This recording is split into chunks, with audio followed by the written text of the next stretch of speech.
એટલે ડોક્ટર પાસે ગઈ હતી ને તો હું કીધું? ડોક્ટરે કીધું બેન તમને ગરમી લાગી ગઈ છે તો ઠંડકની જરૂર છે તમારે. હા મારું બેટું ઈ હાસું હે. તડકો તો જો હે 50 ડિગ્રી તાપમાન હે. મારું બેટું સામડા બાળી નાખે ને મોઢા કાળા કરી નાખે હે. પણ હું શું કહું, આ ઠંડક લેવા જાશું ક્યાં આપણે? શિમલા, મનાલી, કાશ્મીર, બોલો ક્યાં લઈ જાશો? અરે ક્યાં, હું બીજા ડોક્ટર પાસે. હું શું કહું, બોલો ને. આ વર્ષે ઉનાળા તો હે ને આમ તો ભૂકા કાઢે હે.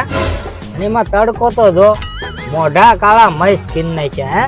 અને એમાંય તે તારું મોઢું હે ને અસલ હે ને આ ભેંસ જેવું લાગે. ઈ વાત સાચી. હાલો ઉનાળો છે ને તો ઠંડુ ઠંડુ તરબૂચ ખાવ તમે. હવે આ તરબૂચમાં કઈ એટલી ઠંડક રહી નહીં. લો તો શરબત પીવો, આનથી તો ઠંડક રહેશે જ તે તમને. આમાં એટલી ઠંડક હે નહીં. તો તમને ઠંડક મળે ક્યારે? તું પિયર જાય ત્યારે ત્યારે ફૂલ ઠંડક હે.